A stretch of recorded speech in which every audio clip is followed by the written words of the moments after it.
O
neden geldi Zeynep abla?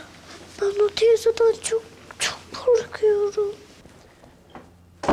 Canım tamam, gidecek birazdan. Merak etmeyin, ben buradayım. Hadi gelin şöyle oturalım. Gel canım. Gel sen de böyle.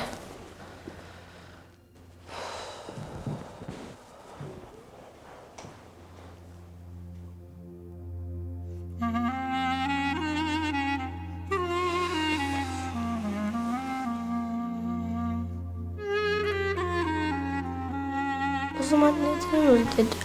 Bu uydu artık ben yaşayacağım dedi.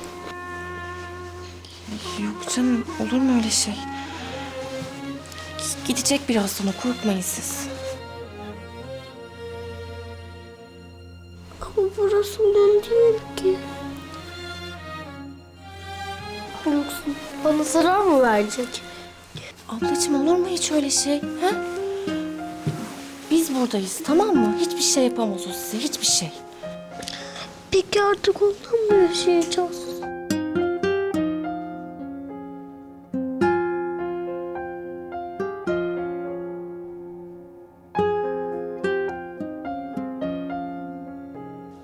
Sen kötülükle besleniyorsun. İnsanların canını yakmadan nefes alamıyorsun sen. Ya niye bizimle uğraşıyorsun? Niye? O sesini bir alçalt bakalım. Sen benimle böyle konuşamazsın. Selim, lütfen sakin olmaya çalış. Nasıl olayım abla? Ya bu şeytanın yaptıkları karşısında kim sessiz kalabilir? Evi yasal yollarla satın aldım. Belgesinde gördün işte. Anladın müşkül durumda olduğumuzu. Akbaba gibi musallat oldun hemen, değil mi? Aa Aliye Hanım, böyle laflar size hiç yakışıyor mu ama? Ya senin hırsın niye tükenmiyor? Niye bitmek bilmiyor ya? Ya daha ne istiyorsun bizden? Canımızı mı? Of, yine acitasyon, yine acitasyon. Ben mi dedim size evi ipotek ettirin, sonra da krediyi ödeyemeyin diye? Ev satılığa çıkmıştı, ben de satın aldım. Bu kadar basit, niye büyütüyorsunuz? En başından beri planın buydu değil mi? Ben bu evi hepinizden daha fazla hak ediyorum. Siz benim her şeyimi aldınız. Bir evi kaybetmişsiniz, çok mu?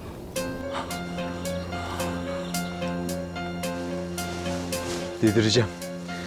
Delireceğim. Sen Ümit'le işbirliği yaptın. Onu yılan gibi sessizce evimizin içine kadar soktun. Yemediniz, içmediniz. Bizi yıkmak için elinizden gelen her şeyi yaptınız. Selim, Evi silah soyla ipotek ettirdik size?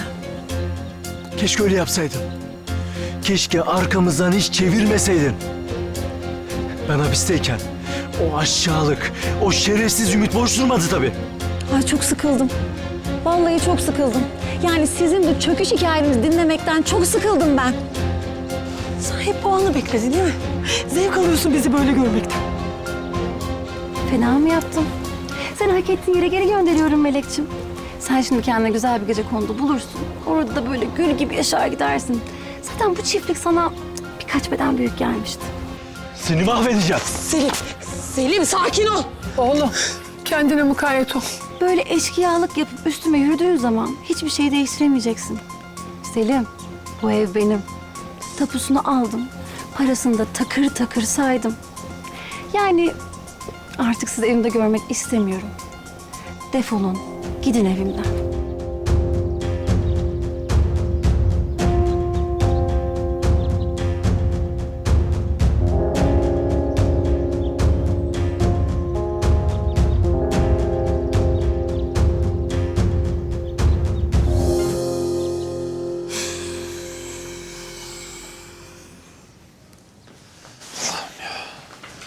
Nereden çıktın sen ya? Nereden çıktın? Nereden? Daha önce hamle yapmalıydım. Daha önce hamle yapmalıydım ya. Daha önce. Allah kahretsin.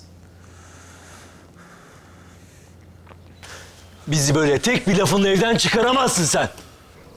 Durumu daha net kavrayabilmen için tekrarlıyorum. Pılını, pırtını topla. Defol git evimden. Oğlum bir şey yap. Bir şey yap oğlum. Hiçbir yere gitmiyoruz. Yasal bir süreç var. Hiçbir yere gitmiyoruz. Tamam o zaman. 3 gün.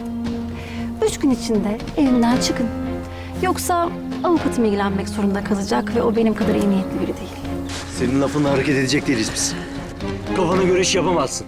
Yasalara göre uygun süre neyse o işler, anladın mı? Gerçekten ben sizin bu azminize, hırsınıza hayranım. Gerçekten bravo. Hep bir kuyruğu dik tutma çabası. Yani böyle ne kadar dibe batsanız da, tepe taklak düşseniz de hep böyle bir ayağa kalkma hareketi. Gerçekten bravo. Artık sizin gibi insanlar kalmadı. Ben diyeceğimi dedim. Şimdi yıkıl karşımızdan. Dediğin gibi avukatınla konuşursun, biz de onunla muhatap oluruz. Anladın mı? Ben de çok meraklı değilim sizin şu suratınızı görmeye. Sorun çıkartan sizsiniz. Ama size teşekkür etmem lazım gerçekten. Yani şu suratınızı gördüm ya, uzun süre canım sıkılmayacak artık. Bana bak. Oğlum. Selim istediğini verme ona ne olur. Bir daha evime geldiğimde sizi burada görmek istemiyorum. Hadi hoşça kalın Demiroğulları. Canınızı çok sıkmayın. Her şeyin bir çözümü vardır. Siz en iyi bildiğiniz şeyi yapın. Böyle birbirinize sıkı sıkı tutunun. Tamam mı? Hadi görüşürüz.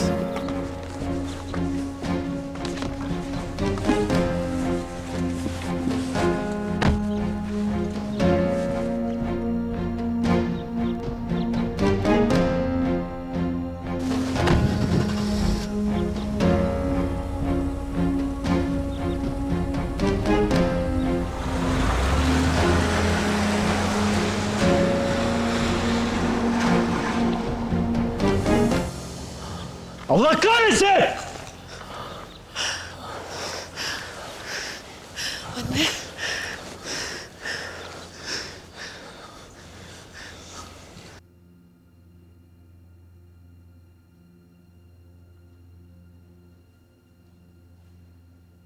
Annemler ne konuşuyorlar aşağıda? Bilmiyorum canım, girerler birazdan içeri. O teyze artık bu evde mi yaşayacak? Biz ne olacağız? Bize bir şey olmayacak, tamam mı? Korkmayın siz. Elifciğim, canım senin ödevin falan yok mu ha? Sen ödevini yapsan, İnci de sana yardım etse. Hı? Hadi ablacığım.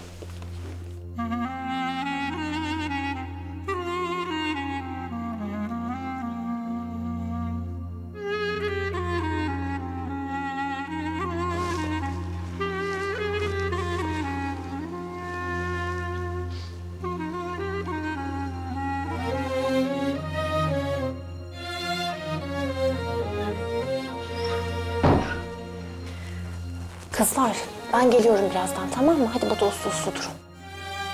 Tamam. Tamam.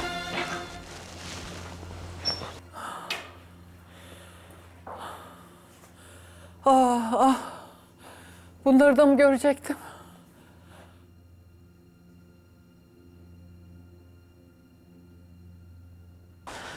Selim, doğru mu söyledi?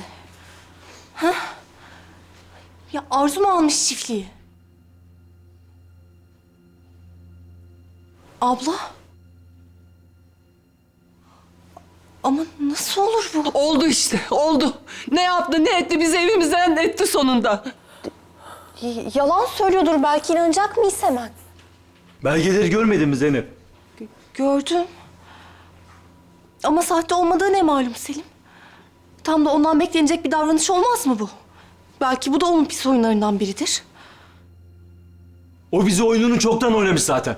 Ümit'le işbirliği yaparak planlarını adım adım gerçekleştirdiler. Ümit'in evi bota getirmesi da bu yüzden zaten. Her şey ortada. Ah, ah. Allah canımı alsaydı da o imzayı atmasaydım. Nasıl güvendim, nasıl inandım? Bir de suçlama kendini böyle ya. Kendine haksızlık ediyorsun. Sen nereden bilebilirdin böyle olacağını? Kahroluyorum kızım. Yüreğim daralıyor. Kendi ellerimle soktum onu evin içine. En başta ben güvendim ona, ben. O zaman çıkıp gidelim bence bir an önce. O kadının evinde ben kalmak istemiyorum daha fazla. Hayır Zeynep. Böyle yaparak Arzu'yu daha fazla sevindirmiş oluruz. Hayır. Ama oğlum, o musibetle bir daha karşılaşmaya dayanamam. Dayanamam. Böyle istediği zaman bizi kapı dışarı edemez anne. Hak var, hukuk var. Peki ne yapacağız Selim? Ben avukat arayıp bize tanınan yasal süreyi öğreneceğim.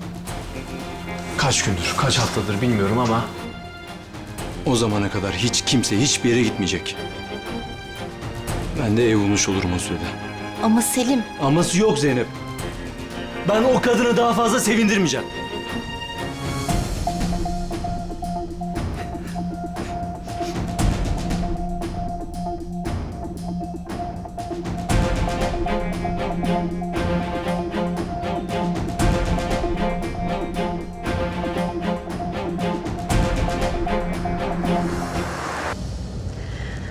Her şey bir başka gözüküyor gözüme.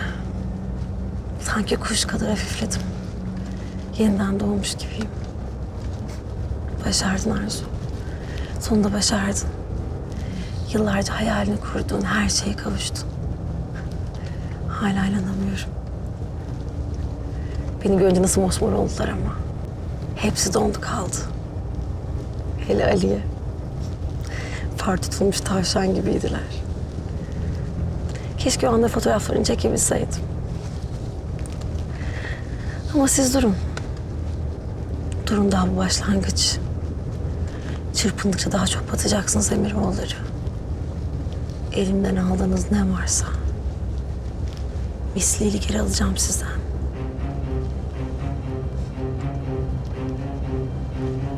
Evin satışı gerçekleştikten sonra mı? Aha. Anladım. Tamam, tamam Fatih Bey. Teşekkür ederim. Bir ay daha süremiz varmış. O Arzu da kafasına göre iş yapamayacağını öğrensin. Selim, oğlum. Ha 3 gün, ha 1 ay. Neticede çıkmayacak mıyız? Bir an önce taşınalım da o şeytanın yüzünü bir daha görmek zorunda kalmayalım. Selim, annen doğru söylüyor. Ya niye bu kadına daha fazla muhatap olalım ki biz? Niye ona bu hazzı yaşatalım ya? Neden o istiyor diye alelacele çıkıyoruz bu evden biz? Üstelik kalacak yerimiz bile yok. Haklısın oğlum da başımızı sokacak muhakkak bir ev bulunur. O iblis şimdi gitti ama yine gelecek. 1 ay bize 1 sene gibi gelecek oğlum. Hepimizi rahatsız etmek için elinden geleni yapacak. Bırak Allah'ından bulsun. Annem doğru söylüyor Selim.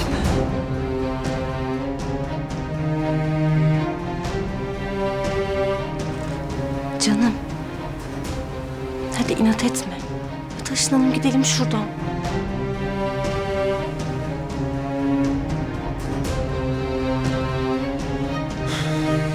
Peki.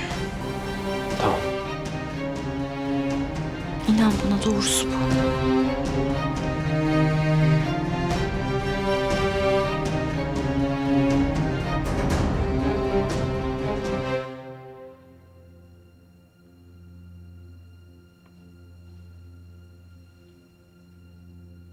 Yıllarımı geçirdiğim bu ev Şimdi düşmanımın olacak öyle mi? Hafızalım almıyor. Onun derdi, hırsı bir türlü bitmek bilmedi. Derdi ev değildi ki anne. Bizdik sadece. O bunu bilmiyor ama bu hırs onu bir gün bitirecek. Haklısın kızım. Mevlam her şeyi görüyor. Yaptığı kötülüklerin hiçbir yanına kâr kalmaz.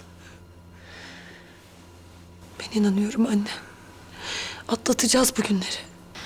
Bir şekilde üstesinden geleceğiz. Yeter ki hep beraber olalım. Birlikte olalım. İnşallah kızım. İnşallah.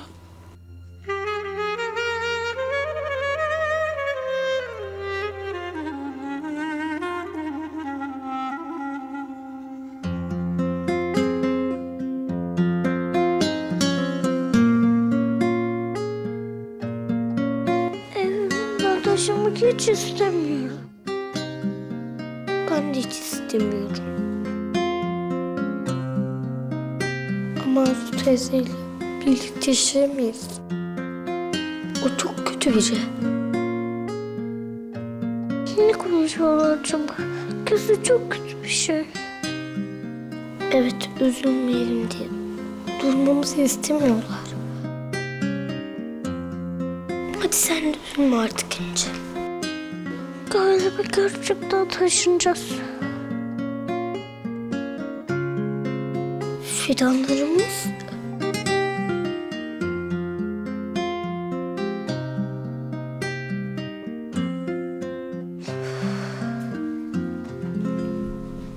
Ben hemen ev bakmaya başlarım. İyi hoş konuşuyoruz ediyoruz da ev tutacak parayı nereden bulacağız oğlum? Bize uygun bir yer mutlaka vardır anne. Sadece evle bitmiyor ki. Emlakçısı, depozito derken kim bilir ne kadar masraf çıkacak. Altından kalkabilecek misin? Yani şimdi birden o kadar nakit bulabilir miyiz ki? Alacağım bazı ödemeler var. Elime ne zaman geçer bilmiyorum ama onunla halledebiliriz. Hatta bir süre bizi idare eder. Ben de çalışıyorum Selim. Yani öyle çok yüksek bir maaşım yok ama bir katkım olur elbet.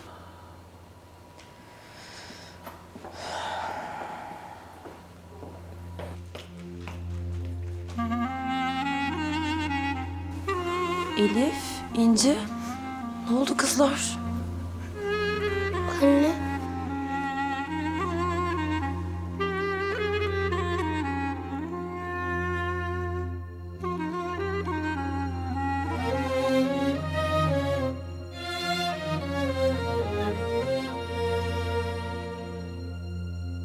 anne şimdi gerçekten taşınacağız mı biz buradan?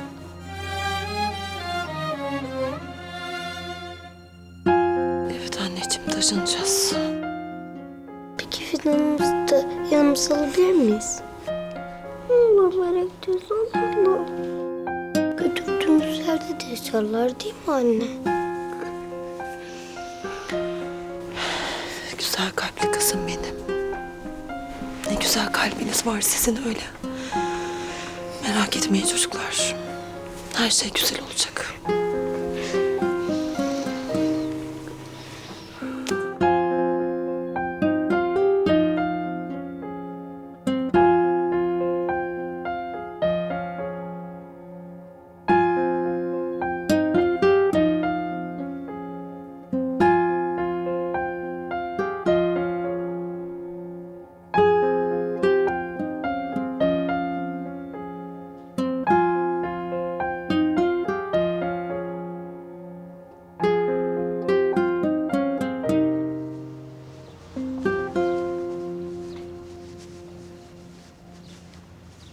Kolay gelsin. Bir kahveni içerim artık. Senin ne işin var burada? Aa. Ben olanları bizzat anlatmak için hiç üşenmeyip buraya kadar geliyorum. Senin gösterdiğin tavra bak. Emiroğlu çiftliğinden geliyorum. Ev sahibi olarak beni karşılarında gördükleri zaman surat ifadelerini bir görseydin. O kadar komiktik yani. Ayıp oldu ama güldüm biraz. Ama asıl şölen bavullarını alıp kapıdan çıktıkları gün olacak. Kendimi o güne saklıyorum. Sen nasıl bir insansın ya? Bir insan nasıl bu kadar kirlenebilir? Senin gibi bir centilmene böyle laflar hiç yakışıyor mu ama? Çık git dükkanından. Senin kötülüğünün ne izah ne de sınırı var. Bravo. Sonunda anlamışsın. Benimle başa çıkamayacağını öğrenmişsindir umarım. Çık git diyorum sana. Seni dinlemek zorunda değilim. Merak etme, gidiyorum. Evimi temizlemem gereken haşereler var.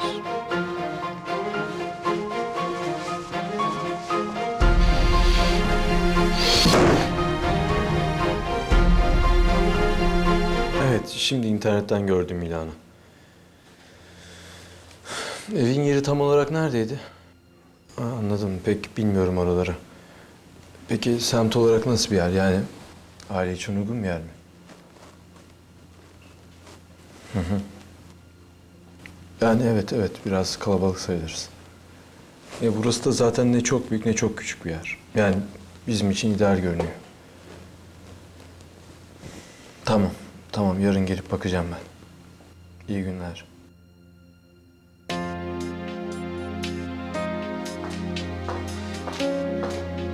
Selim ne yaptın? Var mı bir şeyler? Birkaç ev buldum abla. Hatta bir tanesi full eşyalı. Yani öyle olması daha iyi olabilir. Ben de bilmiyorum. Yarın gidip bakacağım artık. Selim eşyaları almayacak mıyız biz? Abla, bulduğun evler malum. Bizim eşyaların oraya sığması imkansız. Peki yani sen nasıl uygun görüyorsan. Gel abla gel. Birkaç fotoğraf göstereyim. Bak, burası banyo. Burası mutfak. Burası da salon abla. Bütün ev bizim alt kat kadar.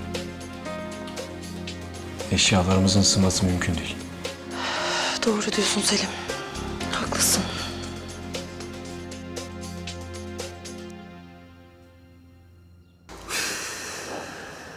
Aklım almıyor. Bir insan nasıl bu kadar acımasız olabilir?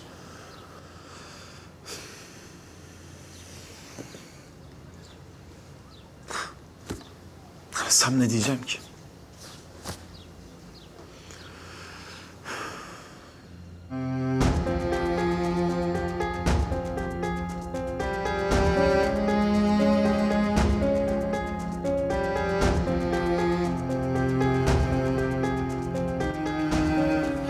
Selim'le konuştun mu kızım? Ne yapmış? Bakıyor işte anne. Birkaç emlakçıyla görüşmüş. Hadi hayırlısı. Az önce birkaç evi de gösterdi bana. Var mı aralarından beğendiğin, içine sinen? Hoş. Beğenecek lüksümüz de yok ya. Yani aslında çoğu eli yüzü düzgün evlerdi. Oturulacak cinstendi ama ya tabii ki de burayla kıyaslanamaz. Ama iyi kötü başımızı sokacağımız bir yer anne. Haklısın kızım. Çatısız kalmaktan iyidir. Buna da şükür deyip geçelim artık. Allah beterinden saklasın. Can sağlığı versin, ne yapalım? Öyle. Şu kadından bir an önce kurtulalım da. İşte Selim de yarın görüştüğü evlere bakmaya gidecek. Yalnız dedi ki... Yani eşyalı ev bakıyormuş Selim. Öyle olmasa daha uygunmuş. Yani sığmak için anne. Kızım olur mu öyle şey? El alemin eşyalarıyla mı yaşayacağız? Peki bütün bunlar ne olacak? Yani anne bu eşyalar o taşınacağımız evlere sığmayabilir. Yani hem zaten yeterince külfetli bir işe giriyoruz. Bir de nakliyatı falan derken 2 kat masrafa çıkar bize. Yani ne yapalım? Bak başta bana da öyle geldi anne. Ama sonradan mantıklı geldi işte. Yani taşınacağımız ev bu kadar büyük olmayacak. Bir de masraf falan düşününce haklı aslında.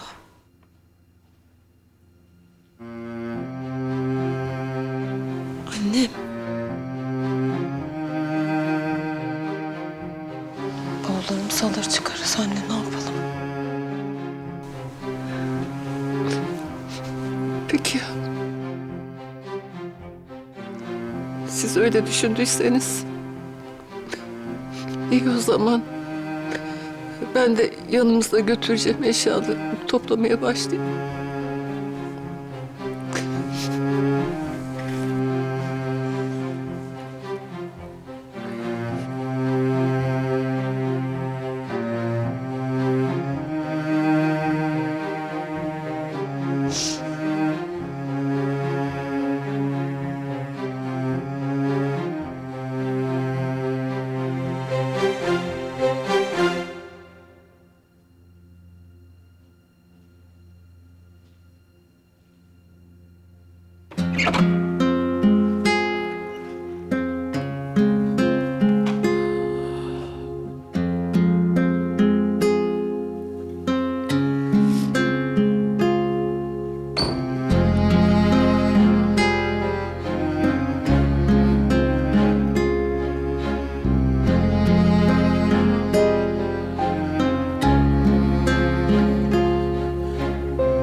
Ay sen pirinci önceden ıslatıyor musun?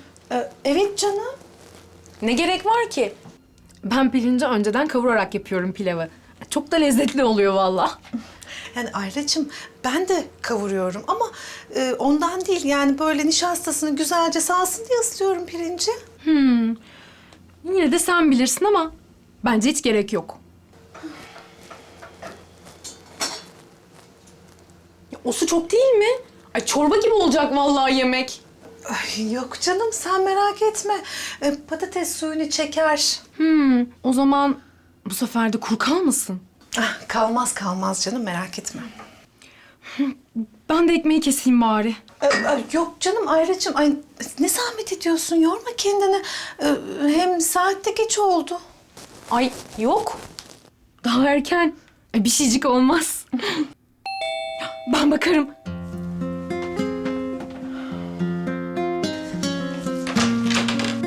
Hoş geldin. Sen de mi buradaydın? Girsene içeri, üşüme kapıda.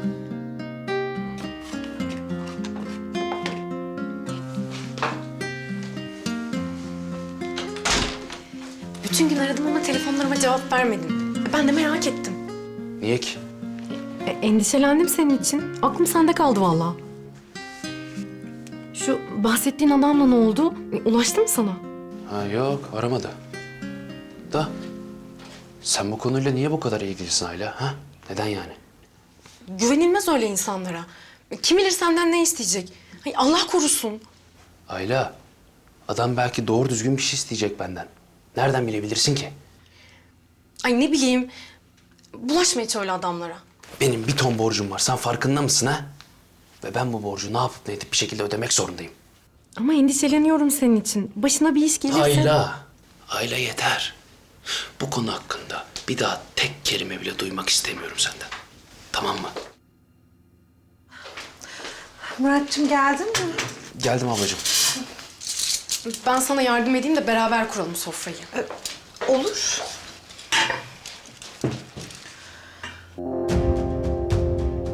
Ne güzel abajurmuş bu böyle. Çiftliğe bundan alabilirim. Çok güzel bir salıncak. Yazın çok güzel olur. Bahçeye koyarım. Onlar sefaletin dibine vururken ben keyfini süreceğim. Şimdi hepsi pılını pırtını toplamaya başlamıştır bile. İnanamıyorum ya. Hala inanamıyorum. Bu çiftlik benim. Bundan sonra orada sadece ben yaşayacağım. Az uğraşmadım ben bunun için. Az çaba sarf etmedim.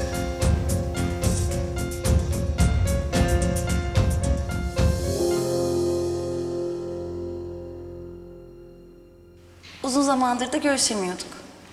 Öyle oldu kızım. Ben de Aliye teyzemi vereyim de müsaitse uğrayayım dedim. Sizi çok özlemiştim. Güzel kızım benim. Neyi düşünmüşsün? Ben de epey sıkılmıştım zaten. Evde böyle bir başıma. Kimse yok mu evde? Selim okulda, İpek de kursa gitti. Kenan peki? Kenan şirkette.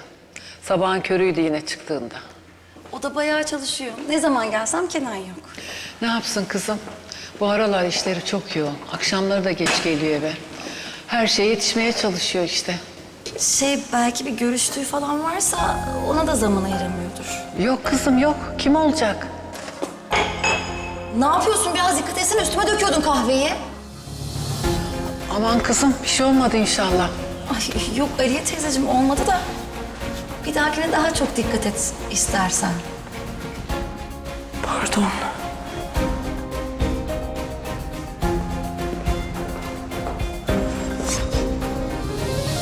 Nereden nereye? Ayaklar baş oldu diye buna diyorlar işte. Ama Melekciğim hanımcılık sana bir yakışmadı. Bir üstüne oturmadı. Sen hizmetçiyken güzelsin. Yalnız saksının çiçeği seni. Acaba çiftlikten gitmese mi? Yani çiftlik Melek'le güzel. Ama tabii hak ettiği yerde, hak ettiği şekilde. Mesela benim hizmetçim olsam, yeni bir hizmetçi alacağım mı? Ay ne güzel olurdu ama.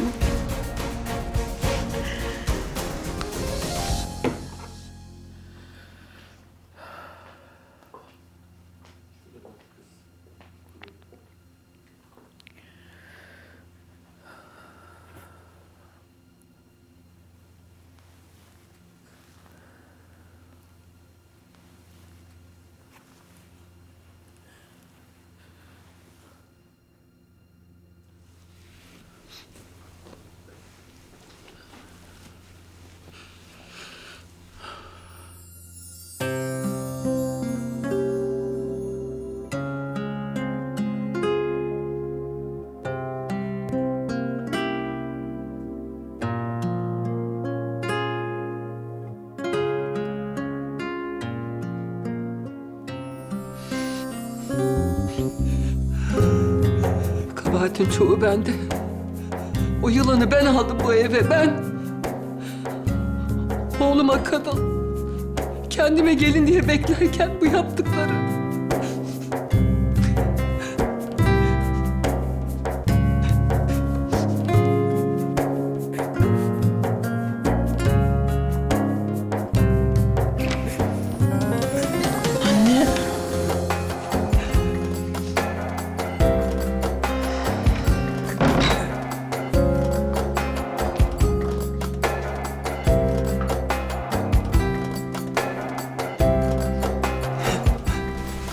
Ağlama artık anne ne olur. Ben ağlamayayım da kim ağlasın kızım? Her şey benim yüzümden. Her şey. Kendini suçlama. Senin yerinde kim olsa aynı şey yapardı. İpotek ettirirdi evi. Ona gelene kadar benim daha büyük kabahatlerim var kızım. Ta en başından. Bu musibete kalmakla yaptığım en büyük yanlışım. Senin kıymetini bilip de ona yüz çevirebilseydim bundan hiçbiri olmayacaktı. Anneciğim kader işte ne yaparsın? Yaşandı bitti işte geçti hepsi. Üzülme sen artık ne olur üzülme. Kandırdı kızım beni. Tatlı diline kandım. Ucunda zehir olduğunu göremedim de onun lafına bakarak sana karşı bilendim. Affet beni yavrum. Affet kızım beni, affet.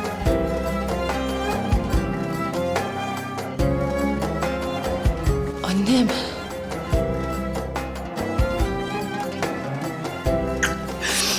Estağfurullah annem, olur mu hiç öyle şey? Asıl sen beni affet. Bir kusurum, bir hatam olduysa affet beni. Sen benim büyüğümsün. Annemsin sen benim. Canım, canım kızım benim. Canım kızım benim. Canım yavrum. Affet beni kızım, affet. Affet.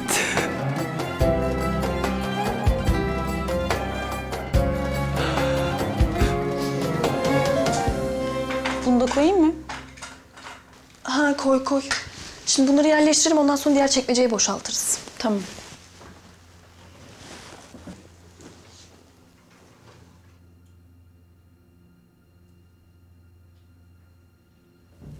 Bu ne şık bir şeymiş böyle.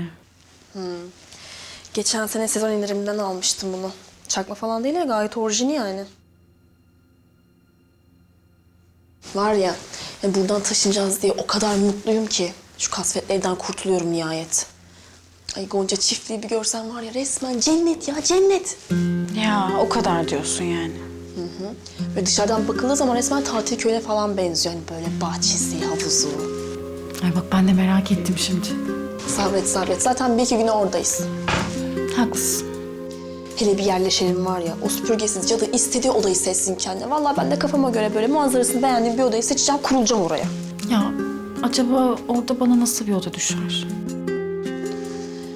Yani sana da buluruz iyi bir yer ya, koskocaman ev sonuçta. Ay sana yerleştikten sonra da bize at koşturur zannedersin.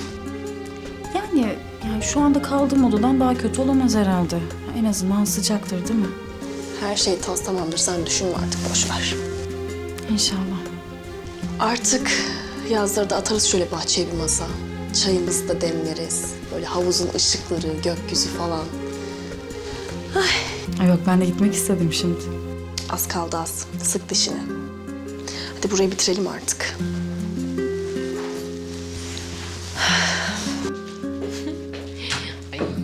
Pilavımız da tel tel oldu vallahi.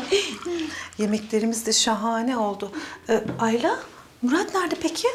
Murat, yemek hazır hadi sofraya.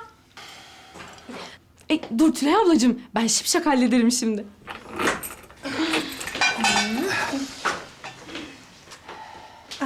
Veysel hoş geldin canım. Bu ne şıklık böyle? Yok ya, bir şey yok yani. Hoş geldin Veysel amcacığım. Ben terliğinizi vereyim. Sağ ol kızım. Ya ne hamarat kız değil mi maşallah, vallahi yani. Ay Veysel'cim vallahi sabahın köründe çıkmışsın. Yani sen çıkarken göremedim. Niye böyle giyindin ki? Şey oldu ya, ben şey yaptım, bir işe başladım ya. Ne? İşe mi başladın? Ne işi peki? Şoförlük ya. Nereden çıktı canım? Niye daha önce söylemedin bana? Aniden oldu. Bir arkadaş haber verdi bana da. Hani ben de bir görüşmeye gideyim dedim. Gittim, el sıkıştık. Hemen başla dediler. Başladım yani. Nasıl yani? Kimin şoförü olarak çalışıyorsun Veysel? Bir iş adamı filan herhalde ya. Biliyorsun ben sormam böyle şeyleri yani. Ay ne güzel vallahi. Ya iş buldum diyorum, sorgudan sualden sevinemedik bile değil mi? Ay canım sevinmez olur muyum? Tabii ki çok mutlu oldum hayatım. Ay Veysel amcacığım hayırlı olsun. Ay kazasız belasız inşallah. Hayırlı olsun baba. Sağ olun çocuklar. Hadi başlayalım ya. Soğutmayalım. Oh mis gibi de kokmuş.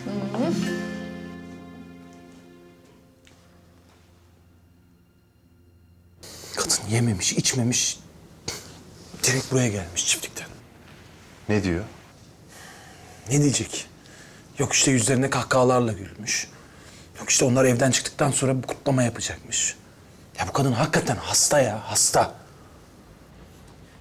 Ya Yusuf, sana şimdi hak veriyorum. Bu kadın gerçekten çok tehlikeli. Yani bakışlarını bir görsen... Yani yapabileceklerinin sınırı yok bu kadının. Artık içinde nasıl bir öfke biriktirdiyse. Keşke söyleseydim. Keşke benden duysalardı. Evi Arzu'nun satın aldın mı? Elimde değil Orhan. Kendimi suçlu hissediyorum. Yani ilk benden duysalardı, hiç olmazsa yani böyle bir şok yaşamazlardı. Arzu sinirlendirmek için kapılarına dayandığında hazırlıklı olurlardı. Ya tamam. Geçmiş gitmiş ama yapacak bir şey yok. Geç oldu belki ama yarın her şeyi anlatacağım. Her şey. Ya işte çiftliği satın almaya çalıştığımı, icra dairesinde olan bitenleri falan işte. Anlat tabii. Yani geç olmadan işin iç yüzünü bilsinler onlar da.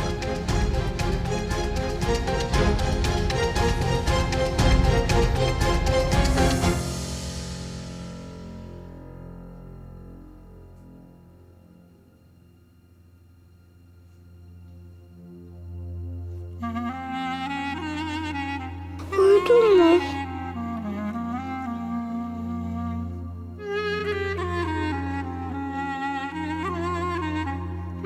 Elif abla uyudun mu?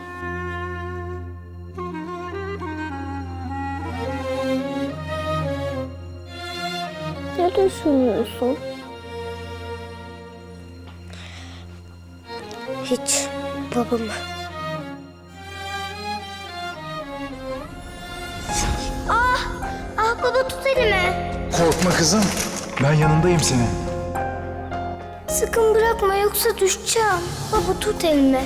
Hep yanımda ol. Bırakma elimi tamam mı? Ben seni hiç bırakır mıyım bir tanem? Güzel kızım. Ben senin hep yanındayım. Hep tutacağım elini. Günaydın. Güzel kızım. Ben seni hala yataktasındır diye düşünmüştüm. Yo ben çoktan uyandım ki. Gece kalktım. Ders çalıştım. Bir sürü toplama çıkarma yaptım. Şimdi okula gitmeye hazırım. Aferin benim akıllı kızıma. Artık arkadaşlarımın alay etmesinden de korkmuyorum. Bugün tahtaya çıkmak için parmak bile kaldıracağım. Güzel kızım benim. Canım babacığım.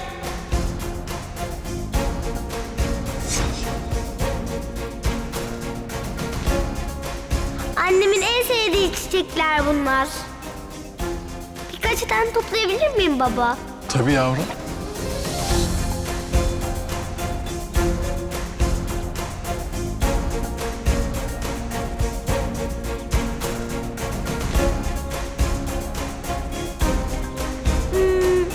Bu çiçekleri anneme vereceğim.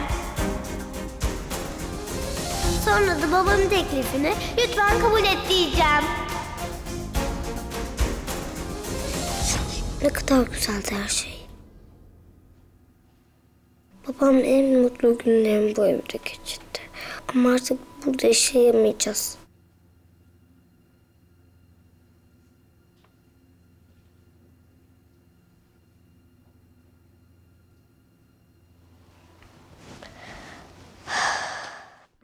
Ah zaman vurur geçer yüzüme, acısı kalır gözlerimde. Gurur yakar, içim kor olsa da dilim susar sözlerimle. Dağıtır ayırır bizi kader, uzak bana yasaklı yüzün, çoğalıp büyüyor içimde keder, ellerimde bir çare hüzün, tükenip bitiyor